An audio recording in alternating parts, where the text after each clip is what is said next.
नमस्कार दोस्तों, जय हिंद, वंदे मातरम। राहुल कस्वा की हुई राजेंद्र सिंह राठौड़ पर हर टिप्पणी का जवाब दे रहे हैं राजेंद्र सिंह राठौड़। इतने दिन क्यों खामोश बैठे थे? चूरू के राजनीतिक के शहंशाह राजेंद्र सिंह राठौड़। आइए दोस्त, हम आपको बताते हैं।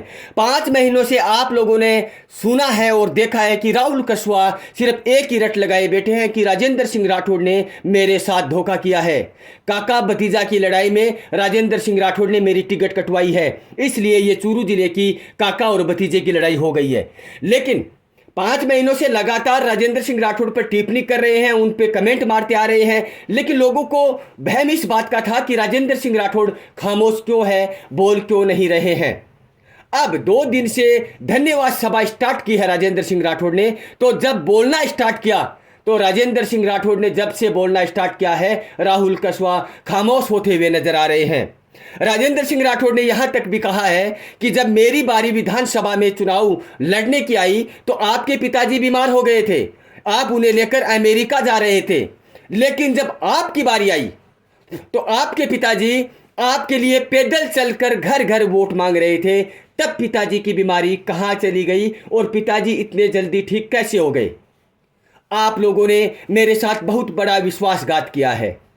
जब आपके पिताजी चुनाव जीत कर आए थे, मैंने जब साथ दिया तो आपकी माताजी ने मेरे माथे पर तिलक निकालते हुए कहा कि ये राम और लक्ष्मण की जोड़ी है, कभी टूटनी नहीं चाहिए। जब राम जीत कर आ गया, जब बारी लक्ष्मण की आई तो कहाँ गई वो राम की सेना, कहाँ गए वो राम? जब मेरे साथ देने की बारी आई तो आप लोगों ने मेरे साथ मुंह मोड़ लिया। लेकिन राजेंद्र सिंह राठौड़ ने एक बात और कही कि राहुल कस्वा ने कहा है कि मैं लोकसभा का चुनाव नहीं लड़ूंगा, मैं अमेरिका जा रहा हूं। लेकिन जब यह पता चला कि राजेंद्र सिंह राठौड़ सामने चुनाव लड़ रहे हैं तो पार्टी को छोड़कर कांग्रेस में आकर मेरे सामने चुनाव लड़ा राहुल कस्वा ने। तो आप लोग कमेंट बॉक्स में बताइए कि धोखा देने वाला कौन है दोस्तों, ये आप लोग बताएंगे।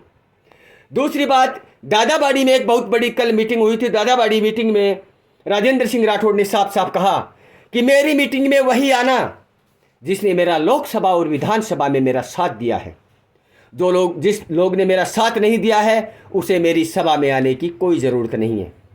देवेंद्र झाझड़िया ने भी यहाँ तक कह दिया कि आपके पिताजी बीमार थे, जब मैंने चुनाव लड़ना स्टार्ट किया तो आपके पिताजी ठीक हो गए, मैंने आपके पिताजी का फ्री में इलाज किया है।